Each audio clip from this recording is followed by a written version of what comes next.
श्री परमात्मने नमः। श्रीमद्भगवद्गीता अथ प्रथमोऽध्यायः।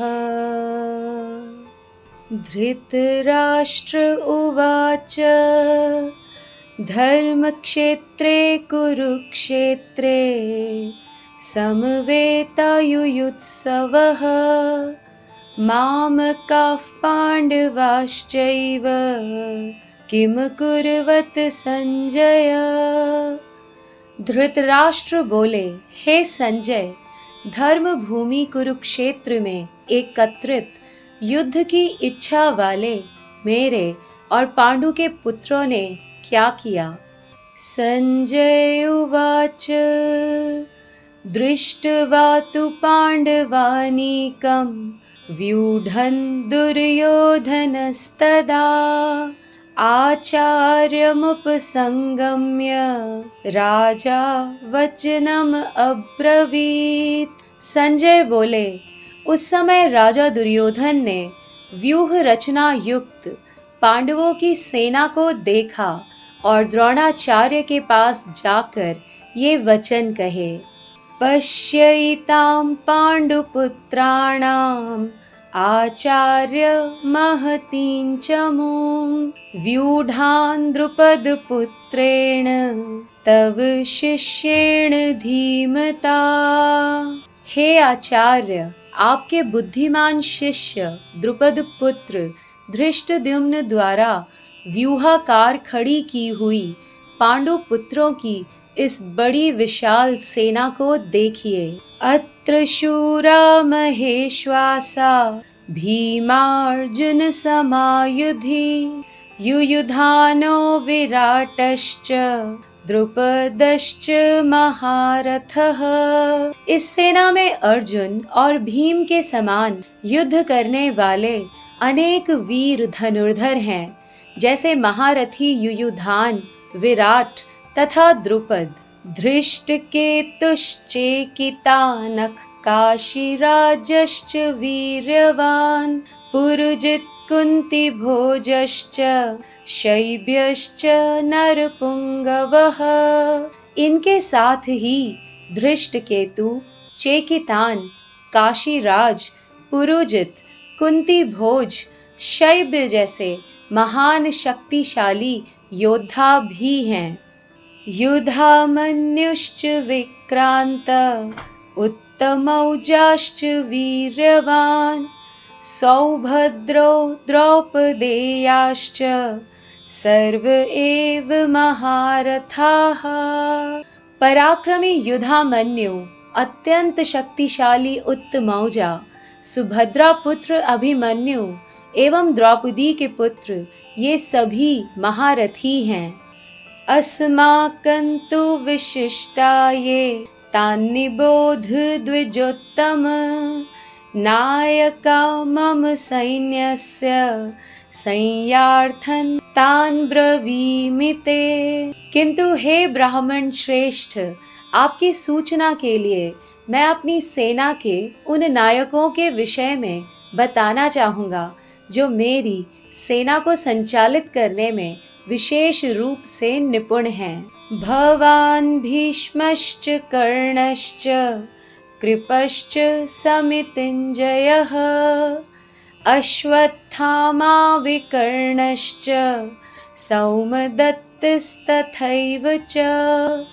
मेरी सेना में स्वयं आप, पितामह भीष्म, कर्ण, कृपाचार्य, अश्वत्थामा, विकर्ण और सोमदत्त का पुत्र भूरिश्रवा आदि हैं जो युद्ध में सदैव विजयी रहे हैं।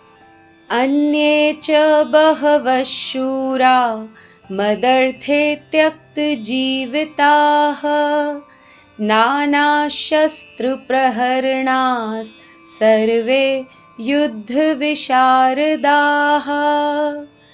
ऐसे और भी वीर हैं जो मेरे लिए अपना जीवन त्याग करने के लिए उद्यत हैं। वे विविध प्रकार के शस्त्रों से सुसज्जित हैं और युद्ध विद्या में निपुण हैं। अपर्याप्तं तदस्माकं बलं भीष्माभिरक्षितं पर्याप्तं त्विदमे तेषां बलं भीमाभिरक्षितम्। हमारी शक्ति अपरिमेय है और हम सब भीष्म पितामह द्वारा भली भांति संरक्षित हैं, जबकि पांडवों की सेना भीम द्वारा भली भांति संरक्षित होकर भी सीमित है। अयनेषु च सर्वेषु यथा भागमवस्थिताः भीष्ममेवाभिरक्षन्तु भवन्तः सर्व एव हि। अतएव सैन्य व्यूह में अपने अपने मोर्चों पर खड़े रहकर आप सभी भीष्म पितामह को पूरी पूरी सहायता प्रदान करें।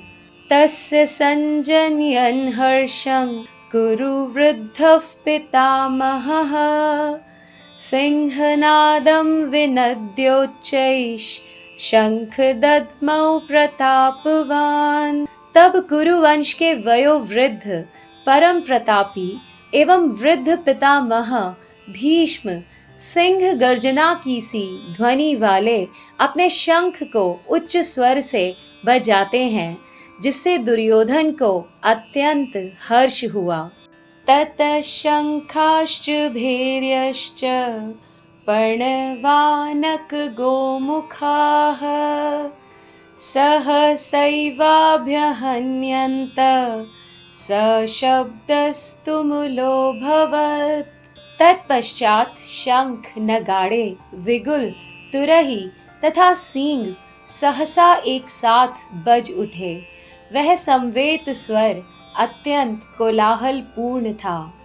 ततः श्वेतैर्हयैर्युक्ते महति स्यन्दने स्थितौ माधवः पाण्डवश्चैव दिव्यौ शंखौ प्रदध्मतुः। दूसरी ओर से श्वेत घोड़ों द्वारा खींचे जाने वाले विशाल रथ पर विराजमान कृष्ण तथा अर्जुन ने अपने अपने दिव्य शंख बजाए। पांचजन्यं हृषीकेशो देवदत्तं धनंजय पौंड्रं दद्मौ महाशंखं भीमकर्मावृकोदरः। भगवान कृष्ण ने अपना पांचजन्य शंख बजाया। अर्जुन ने देवदत्त तथा अति भोजी एवं अति मानवीय कार्य करने वाले भीम ने पौंड्र नामक शंख बजाया। अनंत विजयम राजा कुंती पुत्रो युधिष्ठिरः नकुलः सहदेवश्च सुघोषमणिपुष्पकौ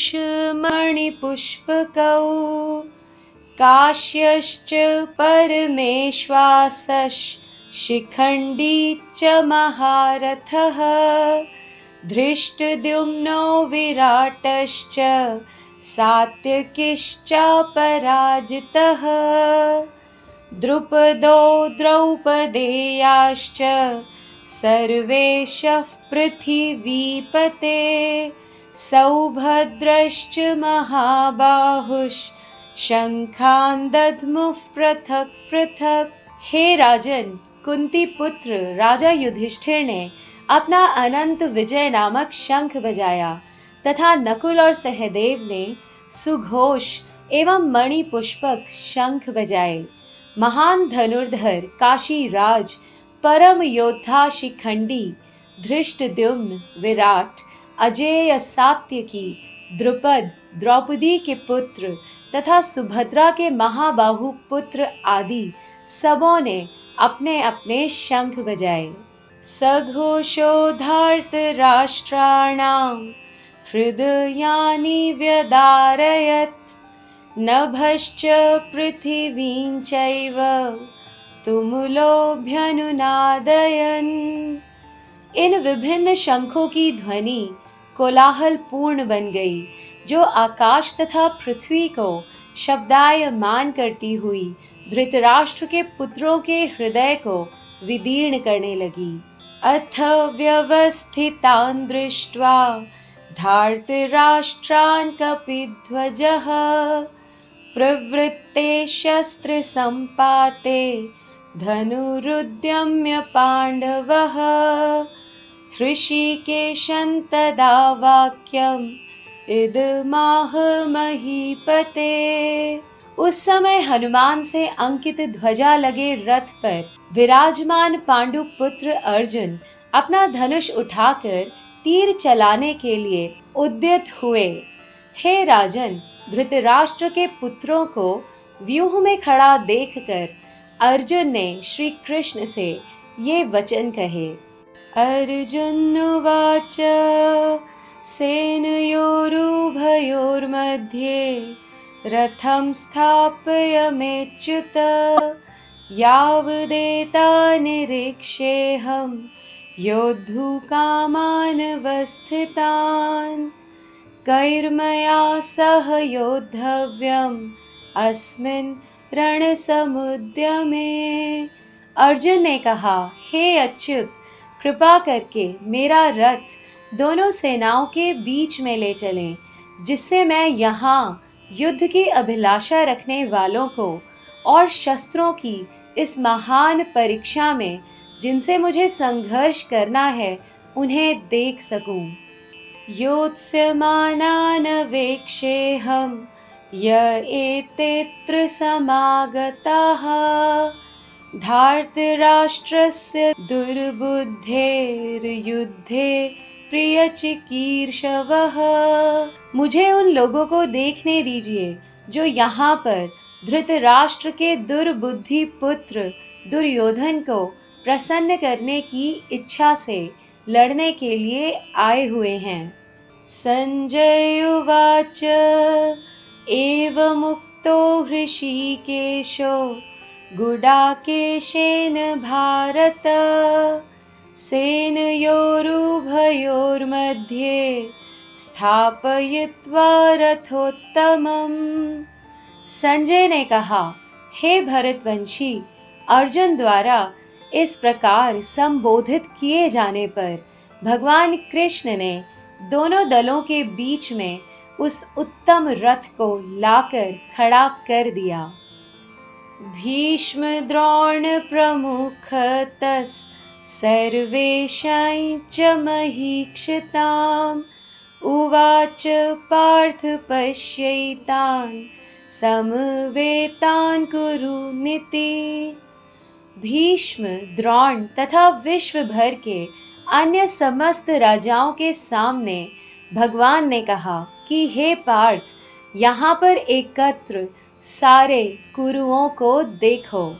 तत्रापश्यत् स्थितान् पार्थः पितृनथ पितामहान् आचार्यान् मातुलान् भ्रातॄन् पुत्रान् पौत्रान् सखींस्तथा श्वशुरान् सुहृदश्चैव सेनयोरुभयोरपि। अर्जुन ने वहां पर दोनों पक्षों की सेनाओं के मध्य में अपने चाचा, ताऊओं, पितामहों, गुरुओं, मामाओं, भाइयों, पुत्रों, पौत्रों, मित्रों, श्वसुरों और शुभ चिंतकों को भी देखा।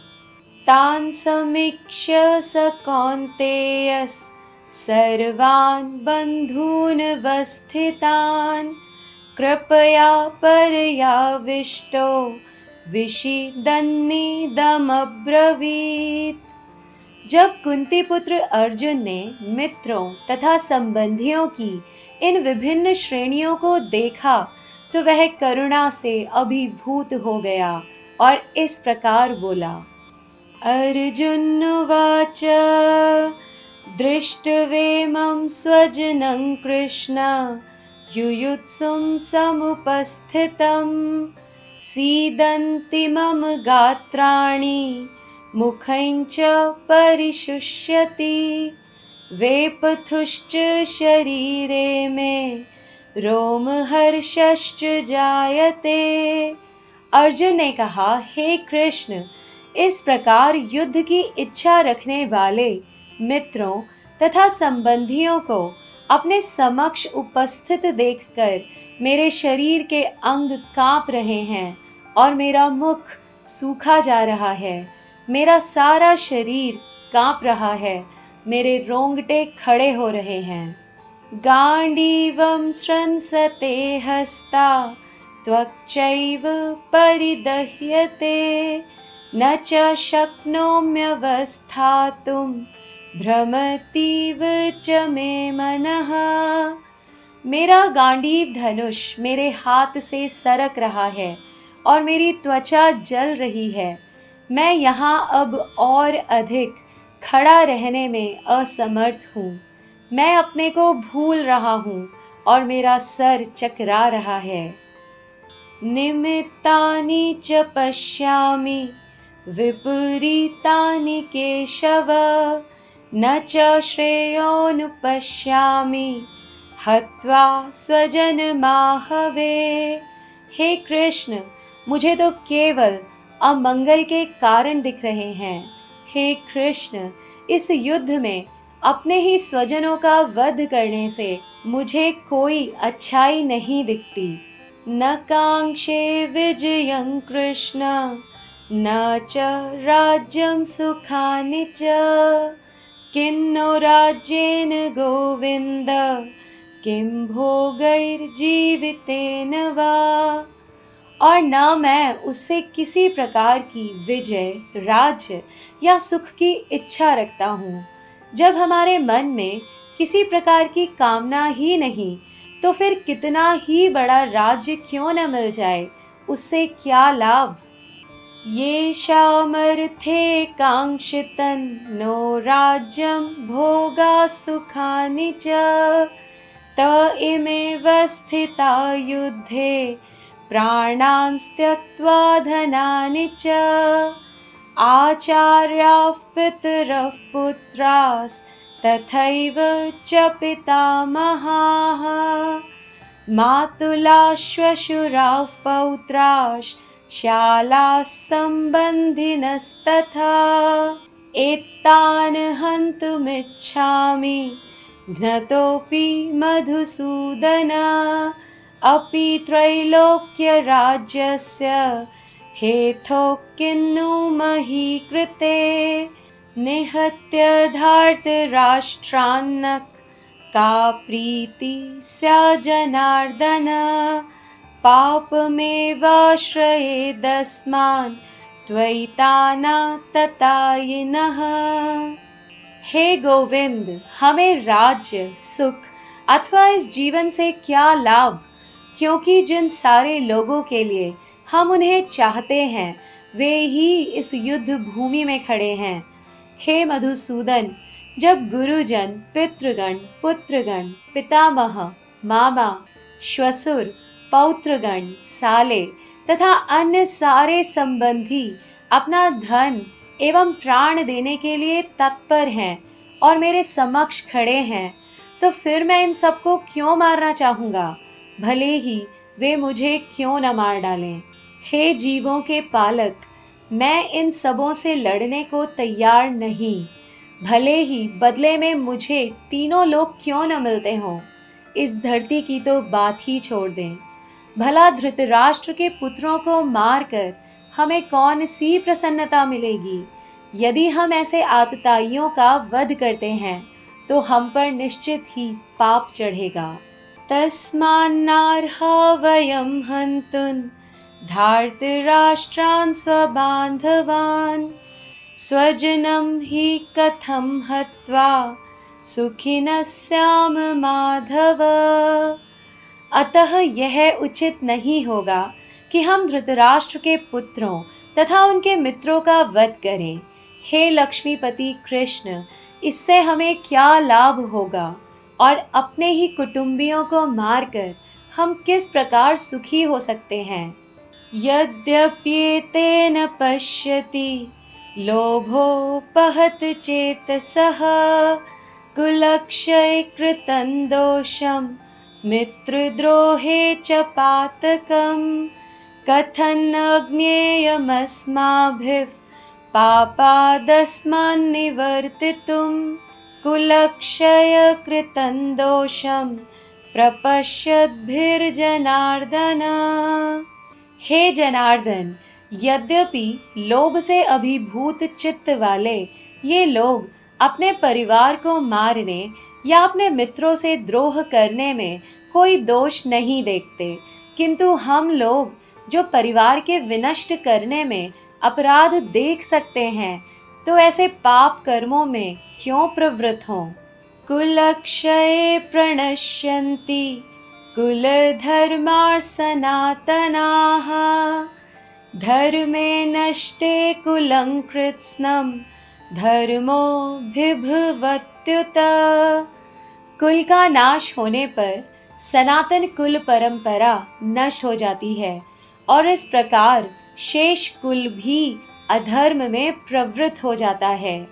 अधर्माभिभवात् कृष्ण प्रदुष्यन्ति कुलस्त्रियः, स्त्रीषु दुष्टासु वार्ष्णेय जायते वर्णसंकरः।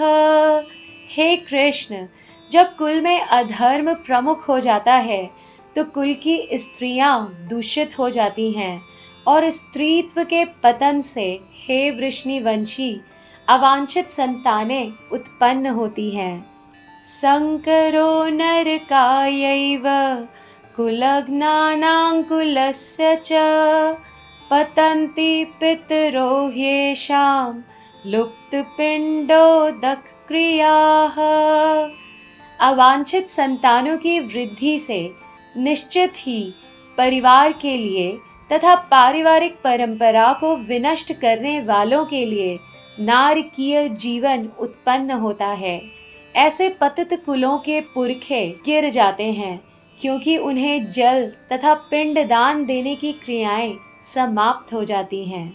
दोषैरेतैः कुलघ्नानां वर्णसंकरकारकैः, उत्सादयन्ते जातिधर्मात् कुलधर्माश्च शाश्वताः। जो लोग कुल परंपरा को विनष्ट करते हैं और इस प्रकार अवांछित संतानों को जन्म देते हैं, उनके दुष्कर्मों से समस्त प्रकार की सामुदायिक योजनाएं तथा पारिवारिक कल्याण कार्य विनष्ट हो जाते हैं। उत्सन्न कुल धर्माणां मनुष्याणां जनार्दन, नरके नियतं वासो भवतीत्यनुशुश्रुम।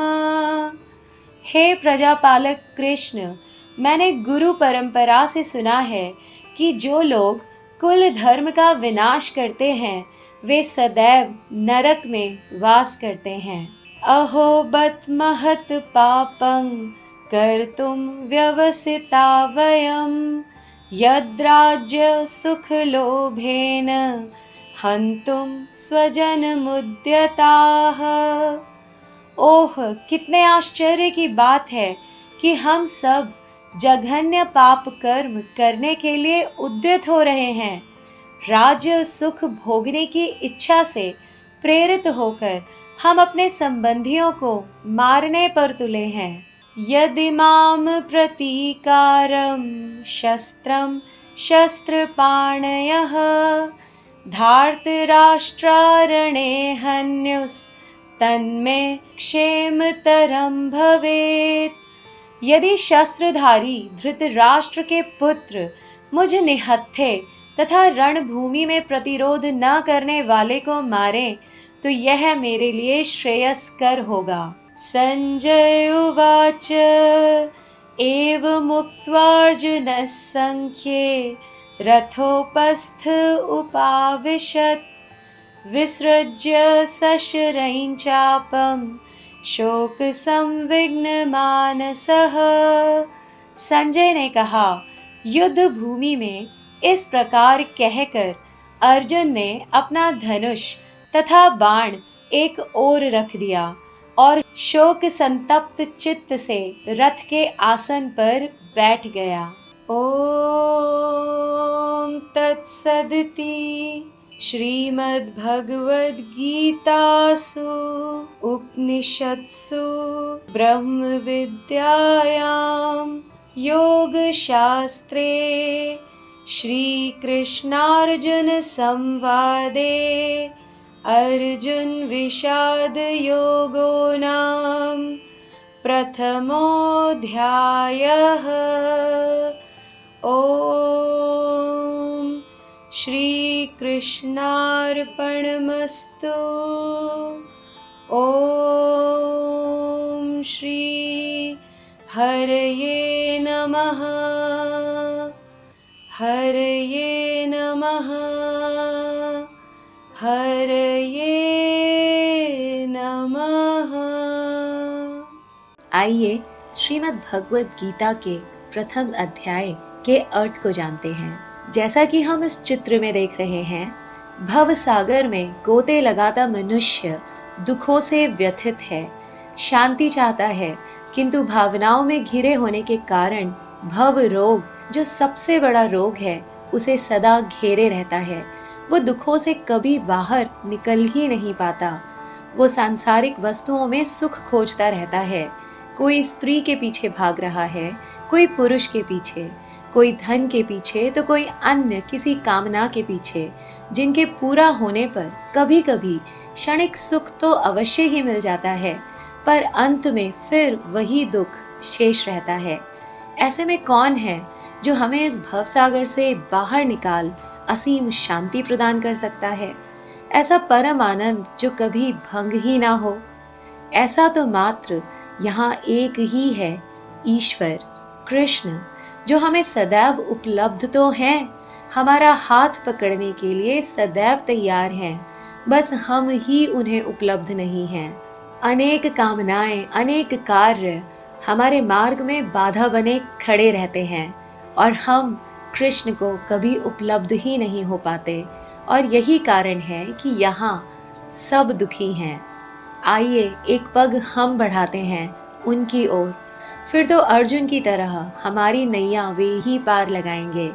आइए गीता पढ़ें, समझें और अपने जीवन में कृष्णत्व को लाएं, जीवन सफल बनाएं। तो आइए आरंभ करते हैं प्रथम अध्याय के अर्थ से। प्रथम अध्याय को अर्जुन विषाद योग के नाम से भी जाना जाता है। यहाँ अर्जुन, जो ज्ञान साधक हैं, उनके समक्ष एक महान युद्ध की स्थिति उत्पन्न हो गई है, जिसमें से निकलना उनके लिए संभव नहीं हो पा रहा है, और इसमें उन्हें उनके अपनों के ही विरुद्ध लड़ना है। उनके मन में छिपे बैठे अज्ञान और ज्ञान के बीच है। एक ओर अज्ञान रूपी धृतराष्ट्र हैं और दूसरी ओर ज्ञान रूपी कृष्ण। अज्ञान रूपी धृतराष्ट्र जो जन्म से ही धर्म ज्ञान से रहित हैं, धर्म ज्ञान से नेत्रहीन हैं, अपने मोह रूपी दुर्योधन यानी बुरा धन और अधिक धन अर्जित करना है, बस कैसे भी करके करना है, फिर चाहे वो बुराई से ही क्यों न अर्जित किया गया हो, फिर चाहे उसके लिए उन्हें दुशासन अर्थात बुरा शासन, अधर्म युक्त शासन ही क्यों ना करना पड़े। और इस प्रकार धृतराष्ट्र सदैव अपने अज्ञान के कारण दुर्योधन और दुशासन को जीवित रखना चाहते हैं, और इन दोनों के द्वारा स्वयं के चारों ओर एक बंधन निर्मित कर लेते हैं, जिसमें से निकल पाना उनके लिए अत्यंत कठिन कार्य है। इनके पास सात्विक सर्वशक्तिशाली भीष्म हैं, जिनमें सत्व तो है लेकिन थोड़ा तमस भी है, और वो अपने उसी तमस यानी अज्ञान के कारण हाथ बांधकर बैठे हुए हैं, और ज्ञान की कमी अर्थात उनकी पूर्व निर्धारित धारणा के कारण इस भ्रम में हैं कि वो जो कर रहे हैं सही कर रहे हैं। सबसे अधिक कठिन कार्य था भीष्म को मारना। यदि भीष्म जीवित रहते तो महाभारत का युद्ध जीतना असंभव था, इसलिए सबसे पहले भीष्म को मारने का प्रयत्न किया गया। आइए इसे समझते हैं। किसी भी व्यक्ति के लिए सबसे अधिक कठिन कार्य क्या होता है? उसके लिए सबसे अधिक कठिन कार्य होता है उसकी पूर्व निर्धारित धारणा को तोड़ पाना। तो यहाँ पर भीष्म भी पूर्व निर्धारित धारणा को ही दर्शाते हैं, क्योंकि सभी कुछ हमारे भीतर ही है। कृष्ण भी हमारे अंदर हैं, धृतराष्ट्र भी, भीष्म भी, आचार्य द्रोण भी, तो दुर्योधन और दुशासन भी सब हमारे भीतर हैं। ये युद्ध हमारे भीतर ही तो लड़ा जा रहा है, हमारे ही ज्ञान और अज्ञान के बीच ये युद्ध है। तो सबसे कठिन कार्य है भीष्म को मारना, और उन्हें इच्छा मृत्यु का वरदान प्राप्त था। अब आप देखिए, अपनी पूर्व निर्धारित धारणा को तोड़ पाना या कहें उसे मिटा देना किसके हाथ में होता है? स्वयं हमारे ही हाथ में होता है ना। तो इसी प्रकार से भीष्म को, पितामह भीष्म को इच्छा मृत्यु का वरदान प्राप्त दिखाया गया है। तो वे हाथ बांधकर बैठे हुए हैं, और क्योंकि ज्ञान की कमी है, वे इस कारण से इस भ्रम में हैं कि वो जो कर रहे हैं सही कर रहे हैं। वहीं दूसरी ओर मन की सबसे निचली सतह में ज्ञान है, कृष्ण है, जिनकी ओर मन जाता तो अवश्य है, किंतु अज्ञान के तमस के कारण उन्हें प्राप्त नहीं कर पाता। अर्जुन के स्थान पर हम स्वयं को रखते हैं, क्योंकि कभी ना कभी हम सब भी अर्जुन की ही स्थिति में होते हैं। हमारे मन के दो भागों में, ज्ञान और अज्ञान में, युद्ध चलता रहता है। एक ओर सत्य है, ज्ञान है, कृष्ण है, तो दूसरी ओर अज्ञान के कारण नेत्रहीन धृतराष्ट्र हैं। हमारी आत्मा की शाश्वत प्रकृति है कि वह हमें सदैव अच्छाई की ओर, ज्ञान की ओर ही अग्रसर करती है। परंतु जब हम बार बार उस पर अज्ञान के बादल छाने देते हैं, तब वह अज्ञान के अंधकार में छिप जाती है। ठीक वैसे ही जैसे कोयले की खान में पड़ा हीरा चमकता नहीं, जैसे काले बादल छा जाने के कारण सूर्य का प्रकाश धरती पर नहीं पहुंच पाता।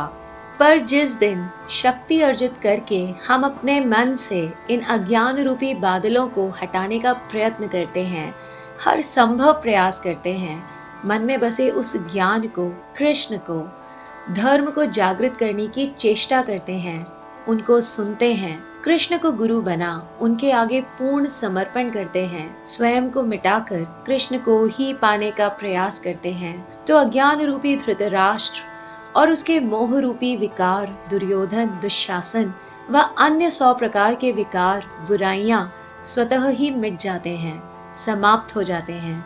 और इस प्रकार से ये युद्ध जो हमें स्वयं के विरुद्ध ही लड़ना है, हम इसमें विजयी हो जाते हैं। यह प्रक्रिया धीरे धीरे होती है।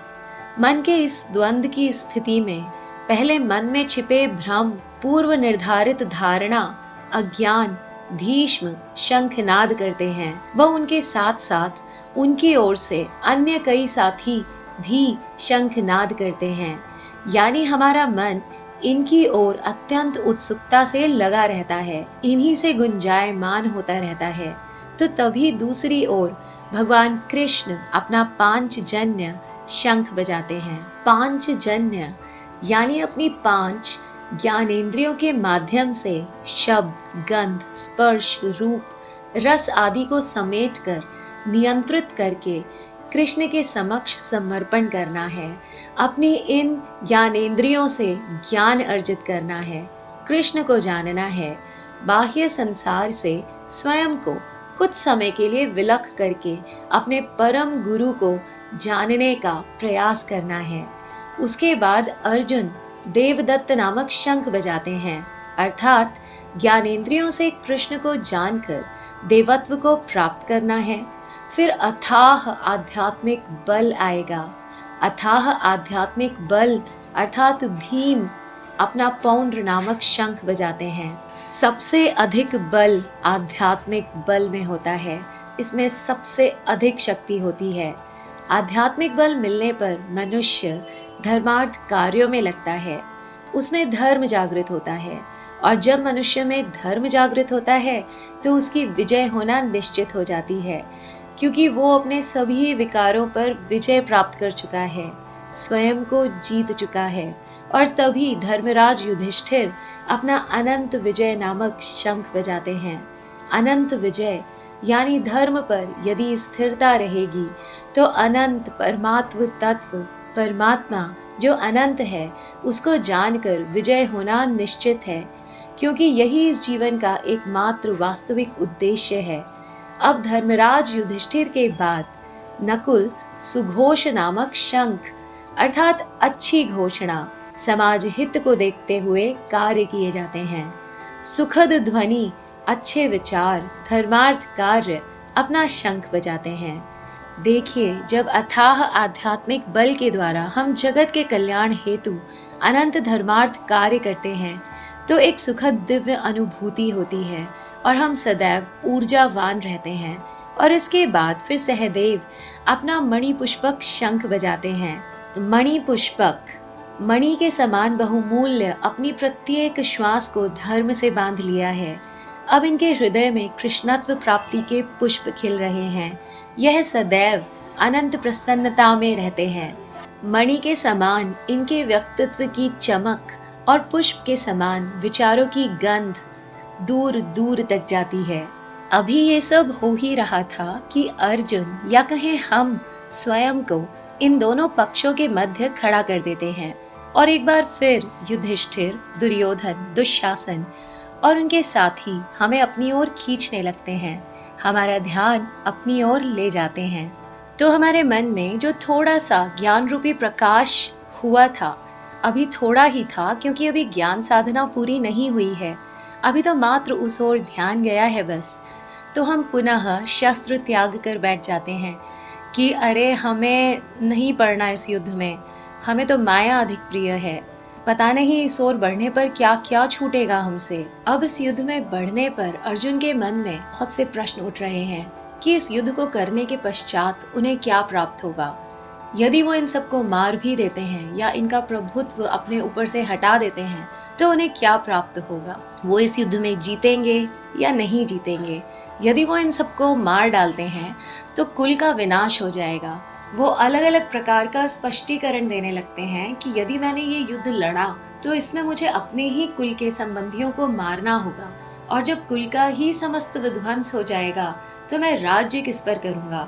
मुझे इस प्रकार युद्ध करके राज्य करने में अपना कोई हित दिखाई नहीं देता, ये तो मुझे अधर्म लगता है। देखिए, हमारे मन में जो भी ज्ञान या अज्ञान है, धर्म या अधर्म है, वह आता कहाँ से है? क्या ये मंगलवासियों ने हमारे अंदर जागृत किया है या जानवरों ने फैलाया है? नहीं ना, हमारे अंदर या समाज में धर्म और अधर्म हम या हमारे अपने ही फैलाते हैं। कोई कॉलेज न जाकर किसी एग्जाम की तैयारी करता है क्योंकि कॉलेज उसके चाचा का है, जो रोज उसकी अटेंडेंस लगवा देते हैं। किसी के मामा ने धोखाधड़ी से पैसे कमाकर बहुत बड़ी कोठी बनाई है और उनके पास बहुत सी महंगी कारें हैं। हम शान से उनके यहाँ पार्टी में जाते हैं, उनके बारे में दूसरों को बताते हैं। ऐसे न जाने कितने ही उदाहरण समाज में हमें देखने को मिल जाएंगे, जिन्हें ध्यान से समझने पर यही पता चलता है कि समाज या हमारे अंदर अधर्म हमने व हमारे अपनों ने ही फैलाया है। बस इन्हीं के विरुद्ध हमारा युद्ध है, जैसे अर्जुन के समक्ष था। हमें स्वयं व इनसे युद्ध करना है और इनके प्रभाव को स्वयं के मन से मिटाना है व कृष्णत्व को जगाना है। यही महाभारत है, जिसे करने से स्वयं और समाज की शुद्धि होती है।